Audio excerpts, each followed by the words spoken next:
সবচাইতে ভয়ঙ্কর অভিজ্ঞতা, কোন প্রাণীর জন্য সর্বোচ্চ এবং সবচাইতে ভয়ঙ্কর অভিজ্ঞতা হচ্ছে মৃত্যু। এবং এত ভয়ঙ্কর অভিজ্ঞতা, এই অভিজ্ঞতাটা কারো কাছে শেয়ার করে যাওয়া যায় না। মরার সময় কেউ বলে যেতে পারছিল আমার মরতে এমন লাগছে, কইতে পারছে? কেমন লাগছে বলতে পারে?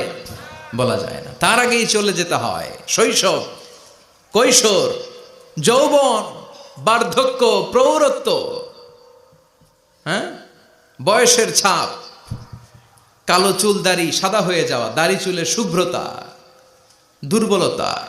This is the circle of life.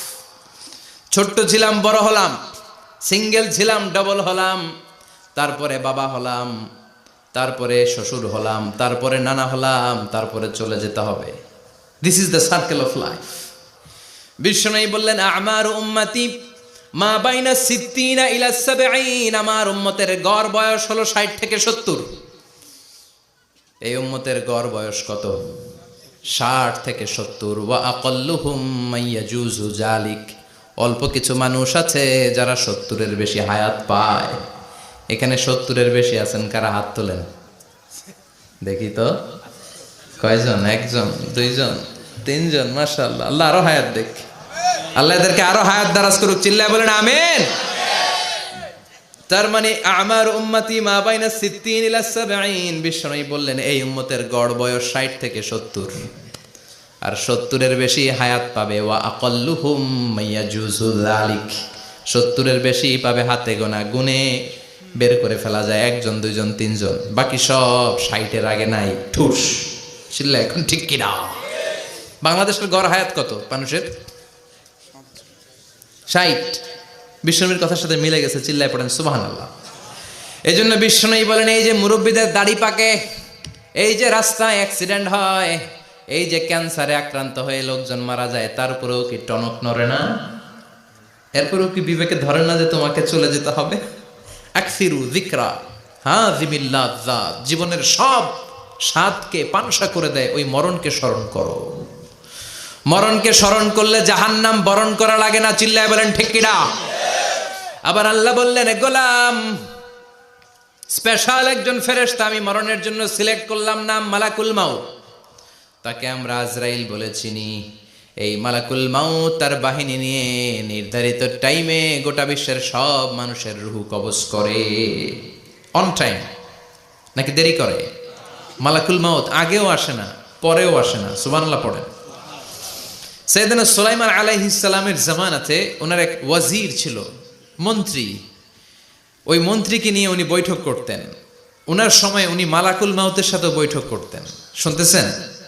আপনাদের মনোযোগ আছে তো?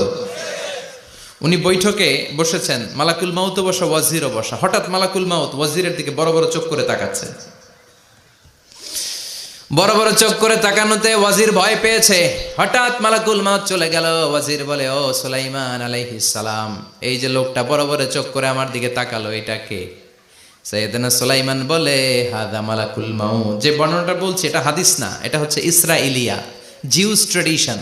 কোরআন হাদিসের সাথে কোনো দ্বন্দ্ব নাই, তাই বর্ণনা করা যাবে। বিষ্ণু বলেছেন বাল্লিগু আন্নি ওয়ালাউ আয়া, আবার বলেছেন ওয়া হাদ্দিসু আন বনি ইসরাইল ওয়ালা হারাজ, বনি ইসরাইলের ট্র্যাডিশন বর্ণনা করো, জিউস ট্র্যাডিশন বর্ণনা করো, এতে কোনো সমস্যা নাই। ওয়াজির বলে ও সাইয়েদনা সুলাইমান, বড় বড় চোখ করে যে তাকালো লোকটাকে? সাইয়েদনা সুলাইমান বলে হাদা মালাকুল মাউত, এটা মৃত্যুর ফেরেশতা। ওয়াজিরের কলিজায় পানি নেই। এটা কি ফেরেশতা?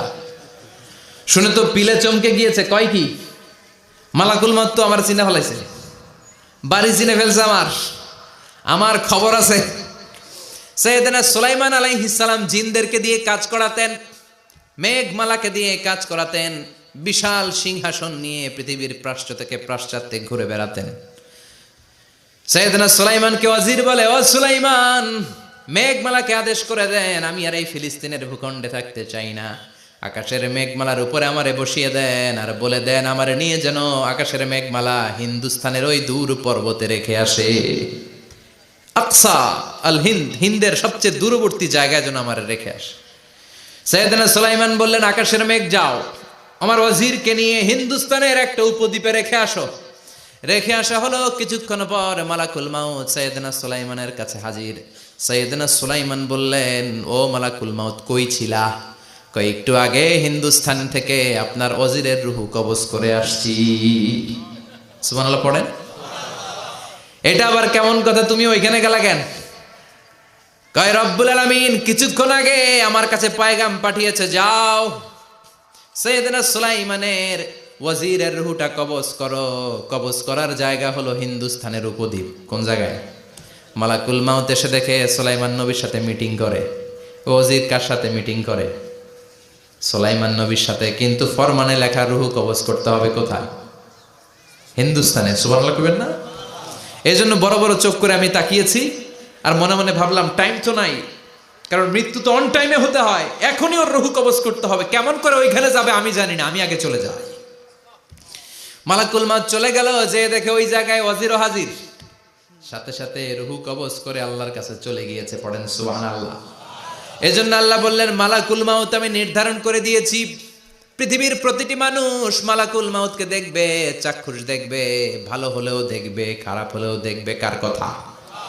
ভালো মানুষ যদি হয়, আল্লাহওয়ালা যদি হয়, ইসলাম প্রিয় যদি হয়, ডানপন্থী যদি হয়, মৃত্যুর সময় মালাকুল মাউত আলা সূরাতি শাবিন আলা আহসানি সূরা, একজন যুবকের আকৃতিতে চমৎকার ধবধবে সাদা একটা জুব্বা পরে, জান্নাত থেকে জান্নাতি কাফন নিয়ে, হানুত মিন হানুতিল জান্নাত, জান্নাতের সুগন্ধি নিয়ে মুমূর্ষু রোগীর মাথার সামনে এসে বসে যায় আর দেহটার ইঙ্গিত করে বলে, ইয়া আইয়াতুহান নাফসুত তাইয়্যিবা, ও পবিত্র আত্মা। আরেক বর্ণনায় এসেছে, ইয়া আইয়াতুহান নাফসুল মুতমাইন্নাহ, ও প্রশান্ত আত্মা, উখরুজি ইলা মাগফিরাতিম মিনাল্লাহ, আল্লাহর ক্ষমার দিকে বের হয়ে আসো। উখরুজি ইলা মাগফিরাতিম মিনাল্লাহি ওয়া রিদওয়ান, আল্লাহর ক্ষমার সন্তুষ্টির দিকে রুহুটা বের হয়ে আসো। স্মুথলি বলার সাথে সাথে মুমিনের দেহ থেকে রুহুটা বের হয়ে আজরাইলের হাতে চলে যায়। স্মুথলি বলার সাথে সাথে স্বাচ্ছন্দ্যে আনন্দে মুমিনের দেহ থেকে রুহুটা সা করে বের হয়ে মালাকুল মাউতের হাতে এসে পড়ে। পড়েন সুবহানাল্লাহ। আল্লাহ এমন মৃত্যু তুমি আমাদের নসিবে রেখে দিও, চিৎকার করে পড়েন আমিন। আর যারা ইসলাম মানে নাই, আর যারা কোরআন মানে নাই, আর যারা দিন কায়েমের আন্দোলন করে নাই, দিনকে ভালোবাসে নাই, বাম আর রামপন্থী ছিল, নাস্তিক ছিল, ইসলাম বিরোধী ছিল, তাদের কাছেও মালাকুল মাউত আসে কি আসে না? চিল্লায় বলেন আসে কি আসে না? তাদের কাছেও আসে, কিন্তু আলা সূরাতি আকবাহি রাজুল, একজনের চেহারা যত ভয়ঙ্কর হতে পারে, যত নিকৃষ্ট হতে পারে, এরকম ভয়ঙ্করতম নিকৃষ্ট দুর্গন্ধওয়ালা একটা চেহারা নিয়ে আসে। রিজলাহু ফিল আরদ, পা থাকে জমিনে, রাসুহু ফিস সামা, হাদিসের বর্ণনা, পা দুইটা জমিনে, মাথা আকাশে। এসে ধমক দিয়ে জালিমের মাথার সামনে এসে বলে, ইয়া আইয়াতুহান নাফসুল খাবিসা, হে পাপাত্তা, হে অপবিত্র আত্মা, উখরুজি ইলা সাখাতিল্লাহি ওয়া গাদাবিহি, আল্লাহর রাগের দিকে, আল্লাহর অসন্তুষ্টির দিকে বের হয়ে আয়। মালাকুল মাউতের এই অর্ডার পাওয়ার সাথে সাথে রুহুটা কিন্তু বের হয় না। মুমিনের রুহুকে ডাক দিলে যেমনি স্মুথলি বেরোয়, কাফিরের রুহু এভাবে বেরোয় নাকি? কথা বলেন। রুহুটা ডানে যায়, ফাতাতাফাররাক, একবার রুহুটা ডানে যায়, আবার রুহুটা বায়ে যায়, আবার সামনে যায়, পায়ে যায়, হাতের মধ্যে ঢুকে ডানে বায়ে যায়। মালাকুল মাউত আবার ধমক দিয়ে বলে, ইয়া আইয়াতুহান নাফসুল খাবিসা, পাপাত্তা বের হয়ে আয়। রুহুটা আবার ডানে যায়, বায়ে যায়, সামনে যায়, পেছনে যায়। এবার ঘপাস করে মালাকুল মাউত রুহুকে ধরে টান মারে। সারা দেহটা থেকে প্রাণ রস সিক্ত করতে করতে দেহ থেকে রুহুটাকে টেনে হিচড়ে বের করে আনে। আর মুমূর্ষু রোগীটা চিৎকার মারতে থাকে। পড়েন না আউযু বিল্লাহ। একটা জীবন্ত ছাগলের চামড়াগুলো জবাই না দিয়ে কেউ যদি টেনে টেনে বের করে, ছাগল জবাই হয় নাই কিন্তু চামড়া এক পাশ থেকে টেনে টেনে টেনে হিচড়ে আপনি গা থেকে বের করলে যত কষ্ট হয়, এর চেয়েও বেশি কষ্ট দিয়ে মালাকুল মাউত বামপন্থী আর কাফেরদের রুহুটা দেহ থেকে বের করে আনে। পড়েন না আউযু বিল্লাহ। আমাদের রুহুটা যেন আল্লাহ মুমিনদের রুহু আপনি যেভাবে কবজ করান, ওইভাবে যেন আমাদের রুহুটা বের হয়ে আসে। আর জোরে পড়েন আমিন।